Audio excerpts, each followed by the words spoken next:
أكد الفريق أول عبد الفتاح السيسي القائد العام للقوات المسلحة وزير الدفاع والإنتاج الحربي خلال لقائه بعدد من قادة وضباط القوات المسلحة أن ما قامت به القوات المسلحة خلال ثورة 30 من يونيو كان من أجل مصر وشعبها. احنا قلنا قبل كده ان احنا جيش وطني شريف صلب، وصلابته جاية من شرفه. لا نعرف التآمر ولا نعرف الخداع، وما كانش ممكن ابدا نشوف المصريين كلهم او معظمهم مفزوع وخايف وحاسس ان هو بقى اسير محدش يقدر يفك اسره. انا كنت قلت مرة قبل كده ان احنا نروح نموت احسن. انا اقسمت بالله ان احنا ملناش طمع، وهتشوفوا ملناش طمع في اي حاجة غير ان احنا نشوف بلدنا مصر قد الدنيا، قد الدنيا، مش حاجة تانية. ملناش طمع في حاجة. احنا لا بنغدر ولا بنخون ولا بنتآمر. احنا بما يرضي الله اتكلمنا مع الرئيس السابق من اول ما قلت في نوفمبر، وانتبهوا لكلامي كويس، لما كنا في نادي ضباط الشرطة وقلنا دعوة للحوار. مش احنا اللي نقودها، لكن كنا خايفين ان الخلاف بين الكبار يفضل ينزل لغاية لما يصل الى الشعب المصري كله، ويبقى في انقسام عميق جدا بين المصريين. فقلنا اقعدوا وتفاهموا مع بعض، ولم اتقاعس ولم اتردد في ان انا اعطي النصيحة المخلصة الامينة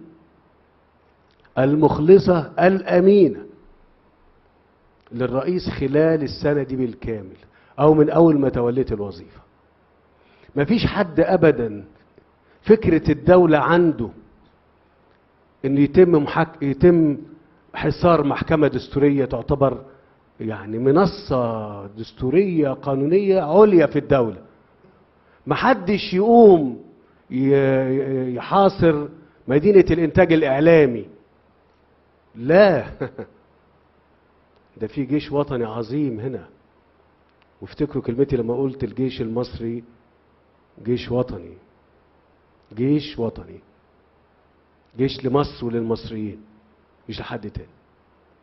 حرية الناس، حرية اختيار الناس لحكامها امر محدش يقدر يزايد بيه في الدين ويقول يا شريعة يا حاجة تانية. لا، دي تجربة حكم، ان نجحت فيها فانت نجحت، وان فشلت فيها انت فشلت. لكن اوعى تقول ان ده دين والناس دي بتحارب الدين. كده خلط للأوراق، كده خلط للأوراق. الدين كله رفق، كله فكر، كله علم.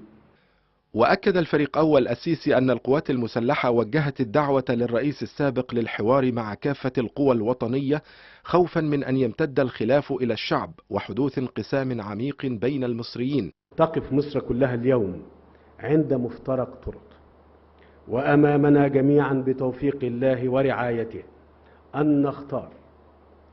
فليس هناك من يملك وصاية على المواطنين أو يملي عليهم أو يفرض مسارا أو فكرا لا يرتضونه بتجربتهم الإنسانية والحضارية واستيعابهم للدور التاريخي الذي قام به وطنهم عبر العصور، وإسهامه الحي والحيوي في حركة التقدم رغم كل العوائق والمطامع والمشاق والصعوبات التي قابلته واعترضت طريقه وحاولت تعطيله. إن القوات المسلحة المصرية عرفت وتأكدت وتصرفت تحت أمر الشعب وليست آمرة عليه، وفي خدمته وليست بعيدة عنه، وأنها تتلقى منه ولا تملي عليه، وإذا كانت الظروف قد فرضت على القوات المسلحة أن تقترب من العملية السياسية، فإنها فعلت ذلك لأن الشعب استدعاها وطلبها لمهمة أدرك بحسه وفكره وبواقع الأحوال التي طرأت على مصر بعد ثورة 25 يناير، أن جيشه هو من يستطيع تعديل موازين مالت وحقائق غابت ومقاصد انحرفت. إن القيادة العامة للقوات المسلحة لم تسع إلى هذه المهمة ولا طلبتها، وكانت تفضل ولا تزال وسوف تظل وافية لعقائدها ومبادئها مع شعبها، ملتزمة بدورها لا تتعداه ولا تتخطاه.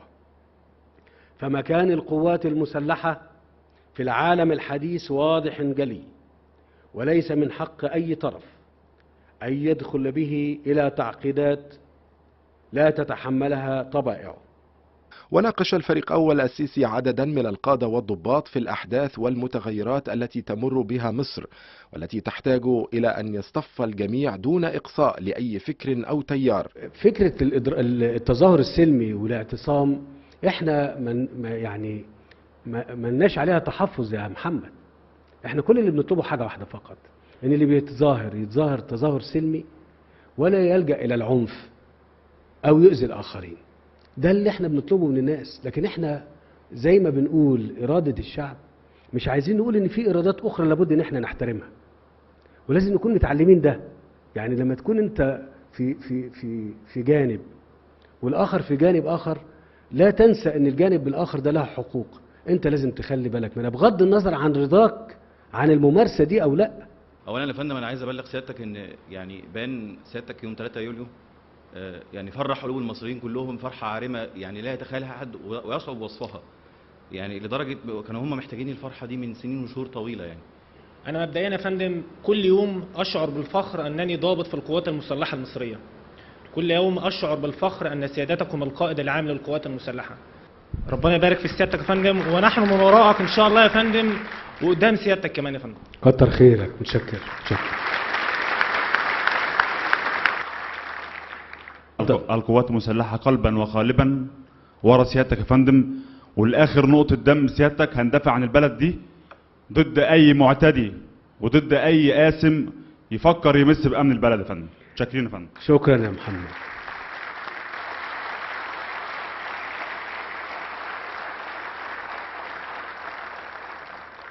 إذا لم تجد صيغة كحاكم إنك تحيد القوة المضادة ليك، اترك الحكم.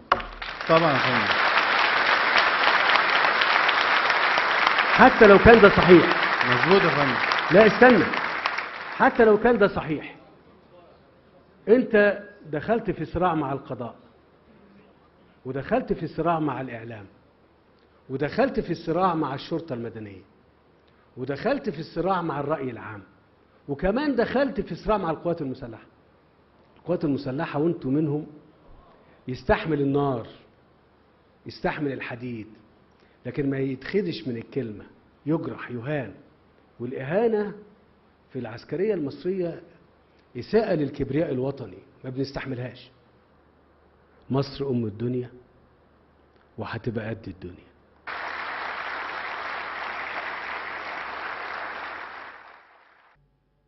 كان اللقاء قد بدأ بعرض فيلم تسجيلي بعنوان إرادة شعب حماها الجيش، تضمن الجهود التي بذلتها القوات المسلحة للحفاظ على تماسك الوطن وخدمة المواطنين والانحياز إلى إرادتهم الشعبية ومطالبهم المشروعة خلال ثورة 30 من يونيو المجيدة. كما ألقى فضيلة الشيخ خالد الجندي من كبار علماء الأزهر الشريف محاضرة عن سماحة الدين الإسلامي الحنيف ودعوته إلى الوسطية والاعتدال. استلفتت نظري هذه الدعوة المباركة التي وقفها وقالها أحد دعاة الإسلام السياسي عندما وقف في لقاء الاستاد الشهير وقال: أسأل الله أن يجعل يوم 30 من يونيو يوم عز للإسلام وللمسلمين، وكأنها كانت ساعة إجابة واستجاب الله دعاءه، وكانت هذه الساعة هي ساعة العز للإسلام وللمسلمين وللمصريين جميعا. الحمد لله.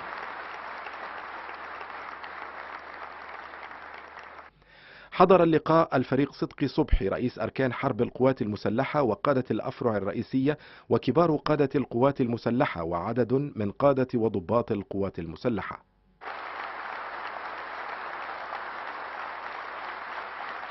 إنني أدعو كل زملائي للوقوف لأداء التحية للسيد القائد العام.